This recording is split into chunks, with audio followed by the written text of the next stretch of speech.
Hello and welcome back, everybody. Happy Sunday. Last night, I finally got around to watching the movie It Ends With Us. I know I'm a little late on it. It's been in the headlines forever. Before watching the movie, all I really knew was that the movie was about a domestic abuse relationship, and Blake Lively played the person that was getting abused, and Justin Baldoni played the abuser. But once the press tour started, things went south really quickly. While Justin Baldoni was talking about domestic violence and spreading awareness and support to the cause, Blake Lively was instead talking about alcohol and talking about how it's a good movie to see on a girl's night out. Us is in theaters now, so grab your friends, wear your florals, and head out to see it. And the internet had a field day with Blake Lively, talking about she doesn't care about the cause, talking about she's only there for the money and to promote her own brands. So if someone understands the themes of this movie, comes across you in public, and they want to really talk to you, what's the best way for them to be able to talk to you about this? How would you recommend they go about it? Like asking for like my address or my phone number or like my location share. Or I could just location share you, and then we could I'm just curious about social security number. I'm a Virgo, so I'm like, are we talking logistics? Are we talking emotionally? And a lot of people showed old interviews of Blake Lively talking about how she's always been that girl. Because of the way she presented herself during the press tour, the news headlines were pretty big. She was at the center of reputation drama for a very long time, but that wasn't enough because she is now back in the headlines, but this time with a lawsuit against her co-star and director, Justin Baldoni. We're going to break down all the specifics of this case, as well as dive into the counter lawsuits that Justin Baldoni has against the New York Times, Blake Lively, and supposedly also Ryan Reynolds. So let's start with Blake Lively's side. First of all, she has some really serious allegations towards Justin, as well as some other members of the crew, for both sexual harassment and a hostile work environment. Blake Lively claims that she had endured some inappropriate behavior from Baldoni, including him discussing his sexual history openly on set and showing her what she initially thought was a pornographic video. She specifically mentions an incident where another producer for the film, Jamie Heath, shows her a video of his wife's childbirth, which she mistook for some other kind of material. Part of Blake's lawsuit is that she actually filed like an 87-page complaint, and I ended up reading the whole thing. And according to the complaint, before they finished filming, they had to have like an all-hands-on-deck meeting with all of the staff members, the actors, the crew, the directors, everybody, where Blake Lively talked about the inappropriate behaviors she has experienced on set at the hands of Baldoni and Mr. Heath. And a lot of people were at this meeting, including Blake Lively's husband, Ryan Reynolds, which he was there the majority of the filming, so I'm not sure how all this sexually inappropriate stuff weeds its way through, but things can happen. And after the meeting, they all came up with a "this is not okay to have on set" kind of list, and they all had to agree to it. I'm going to read you a couple of the things that are on this list. 1. No more showing nude video or images of women to Blake Lively. No more mention of Mr. Baldoni or Mr. Heath's previous porn addiction. No more descriptions of their own genitalia to Blake Lively. No more jokes or disparaging comments made to Blake Lively about her employees or the HR complaints that Wayfarer has already received. Wayfarer is Justin Baldoni's company that they are producing the movie through. No more mention by Mr. Baldoni of him speaking to Blake Lively's dead father. An intimacy coordinator must be present at all times when Blake Lively is on set and seen with Mr. Baldoni. This is a complaint because she claimed that there was no intimacy coordinator during the intimate scenes. No more personal, physical touching of or sexual comments by Mr. Baldoni or Mr. Heath to be tolerated by Blake Lively without her consent. No more improvising of kissing. All intimate touches must be choreographed in advance. No more entering, attempting to enter, interrupting, pressuring, or asking Blake Lively to enter her trailer or the makeup trailer by Mr. Heath or Mr. Baldoni while she is nude for any reason. No more retaliatory or abusive behavior to Blake Lively for raising concerns or requesting safeguards. I mean, honestly, the list just goes on. It does not stop. So basically what it seems like is Blake Lively is saying Justin Baldoni's character that he played is actually what Justin Baldoni is like, and that he tried to assault her on set. But this is not the only complaint she had. She also has made a complaint about retaliation, claiming that because she got all this bad press, that Justin Baldoni is actually behind it all, and that he set forth this precedent to be like, yeah, let's attack her, let's do all this and that. To be specific, Blake Lively alleges that after she addressed the sexual harassment complaints, that Justin Baldoni launched what she describes as a social manipulation campaign against her. In this document, she includes text where Baldoni's publicist, Jennifer Abel, wrote, "He wants to feel like she can be buried." Another text from crisis management expert Melissa Nathan to Abel reads, "You know we can bury anyone," suggesting that they were planning to damage Lively's reputation after her complaints. But all this evidence she's presenting does not actually seem to be the case, and I'll explain that in a little bit. Blake Lively's team presented thousands of text messages and emails as evidence. One key exchange includes Abel saying, "And socials are really ramping up." Blake Lively again mentions the all-hands-on-deck meeting that they had and adds that Ryan Reynolds actually wanted to make some of these changes himself. And all of these allegations were first detailed in a New York Times article, sparking attracting widespread media coverage. Now, on Justin Baldoni's side, we have a whole different story. He has not only denied all of these allegations, but has initiated legal action of his own. Now, Justin Baldoni's lawsuits are pretty crazy, and his lawyer is 100% sure they're gonna win. And Justin Baldoni's lawyer, Brian Friedman, has called Blake Lively's accusations categorically false, suggesting they are an attempt to repair her reputation among the backlash for how she promoted their movie. Starting with Justin's counter lawsuit against the New York Times, he filed a $250 million libel lawsuit in the LA County,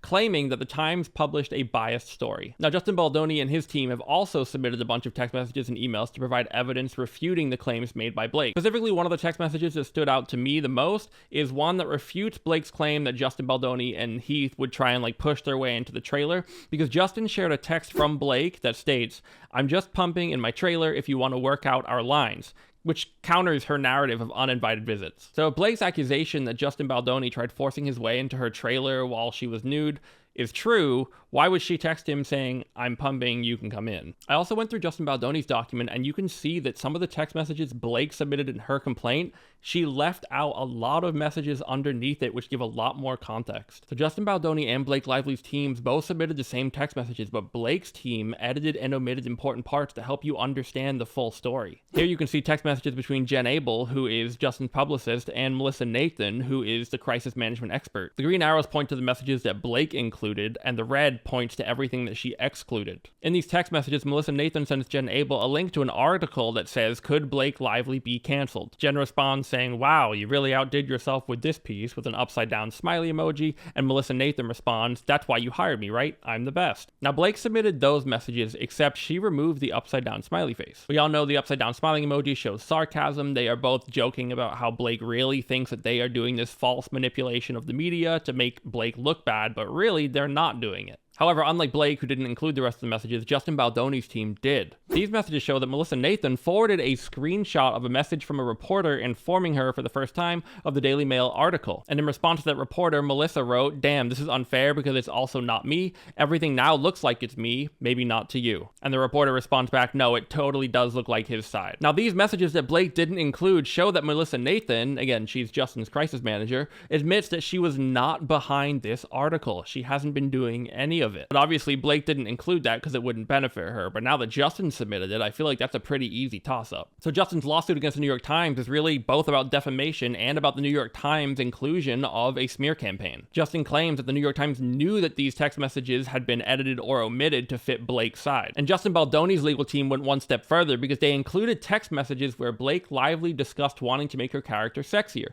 This shows she did have some direction in where the film went, which goes against her claim about being uncomfortable with the content. Justin's team highlights that the public's negative reaction to Blake Lively was not orchestrated by him or his team, but a natural response from her poor promotional tactics. And it's not just the lawsuit against the New York Times, because Baldoni's lawyer has indicated plans to sue Blake Lively directly, as well as others involved in the film, including Ryan Reynolds. Are you going to sue Blake Lively too? Into oblivion, Megan. All right, pause it real quick. When a lawyer says, "I'm going to sue you into oblivion," that does not sound like he's going to lose. Like, he seems really confident. Wait till you see this lawsuit. It's all going to be based on evidence. It's not going to be just a lawsuit. It's going to be the kind of lawsuit that is full of evidence, admissions, documents, which prove exactly what she did and how she bullied her way through the process to take over the movie and used her PR people to try and destroy Justin. There's a number of different defendants here. Stephanie Jones. So what they're saying is that Blake Lively has created a smear campaign against Justin Baldoni, which, with the complaint in the New York Times, with the omitted stuff from the text messages, like, what else could she be doing? Will be all over this complaint.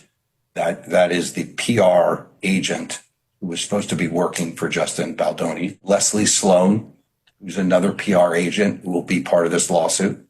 That was Blake Lively's. Blake Lively will be sued, and we're carefully considering other people that will be sued also. Ryan Reynolds, for sure. Yeah, this doesn't seem so much like the Johnny Depp and Amber Heard case, because they both definitely did some things wrong, although Amber was more in the wrong, right? And they had evidence from both sides. Here, it really seems like they're given the same evidence, but Justin's not holding anything back. He's letting it all be submitted. And I want to bring up one other thing. Other than being Blake Lively's husband, what does Ryan Reynolds have anything to do with this? Like, I know he was on set, and I guess he can be used as a witness, but why is he getting so involved in this? Because now he's gone and got himself personally sued, and Blake Lively is being personally sued. Have you heard the theory that Ryan Reynolds hates Justin Baldoni and even used Deadpool to show that? I don't know if you guys saw the new Deadpool movie, but Nice Pool, the one with the long hair and the bun, who says he's a feminist and is married to Lady Pool, who is played by Blake Lively, that's supposedly Justin Baldoni. In one scene, Nice Pool, who is played by Ryan Reynolds, is talking about Lady Pool, who is played by Blake Lively. He says, "Oh my goodness, wait till you see Lady Pool. She is gorgeous. She just had a baby too, and can't even tell." And then Ryan Reynolds' Deadpool responds saying, "I don't think you're supposed to say that." And then Nice Pool, aka Justin, responds saying, "That's okay. I identify as a feminist." Right. Blake Lively claims that Justin Baldoni made a lot of comments about her weight, which also is like how Nice Pool says Lady Pool looks good and she just had a baby. And then Nice Pool saying, I identify as a feminist. Justin Baldoni has a podcast that talks all about feminism. There's also that scene at the end of the movie where Deadpool picks up Nice Pool's body in front of a flower shop, aka It Ends With Us, and lets him get shot repeatedly. Uzi time, baby. Look alive!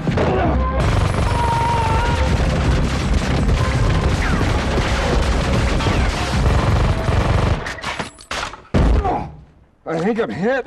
Oh shit. You did that on purpose. I did no such thing. Yeah, there's no way Ryan Reynolds likes Justin Baldoni. But anyways, moving on, here's what we know about the legal proceedings and the timeline of the lawsuit. Where and when? Well, Lively's lawsuit was filed in the Southern District of New York against Baldoni, Wayfarer Studios, and a few others. And Baldoni's counter lawsuit filed against the New York Times was filed in Los Angeles County Superior Court. Currently, there's no specific trial dates that have been announced, but things like this can take a very, very long time to come to fruition. And for potential outcomes, well, given the publicity, there's a chance of settlements out of court, or if they go to trial, it'll be a high-profile case with extensive evidence and probably extensive media coverage as well. Now, there are three possible reasons why this lawsuit between Blake Lively and Justin Baldoni are happening. One, Justin Baldoni really did have sexually inappropriate behavior around Blake Lively on set. Most people are not leaning towards that one, but you never know. Two, Candace Owens put it pretty well. She said that Blake Lively could not imagine that the public actually hated her and that she actually got a bad rep, and so she really thought that Justin was behind the smear campaign of her reputation and her name, but wasn't. So now in retaliation, she made a smear campaign about him. Or three, maybe Blake Lively couldn't separate Justin Baldoni, the actor, from the character he was playing. You hear about these actors that really get into the role they're playing, like Joaquin Phoenix and the Joker. Maybe Blake got a little too into the role she was playing and couldn't see Justin Baldoni for the nice human he is and only saw him as this aggressive character that he had to play. And so maybe any little thing that happened on set, she was questioning, is that inappropriate? Is that sexual harassment? I don't know. Even though we don't know the truth behind this case yet, it already has touched on so many larger issues. It's touching on workplace conduct, questioning how Hollywood manages allegations of harassment and retaliation in the workplace. It's challenging media integrity. Are they going to be biased and look at one side like they did in Blake's complaint with the New York Times, or are they going to look at everybody's side? With both sides presenting substantial evidence, this is probably going to take a while because it's going to be a complex case. Now, I know a lot of people got hyped up for Amber Heard and Johnny Depp's case. I don't know if this will get the same hype, but I am interested to watch it. Hopefully they televise it. If you're still listening, then thank you for joining me on this detailed exploration of the Baldoni vs. Lively lawsuit. I think this situation really illustrates the complexities behind celebrity disputes where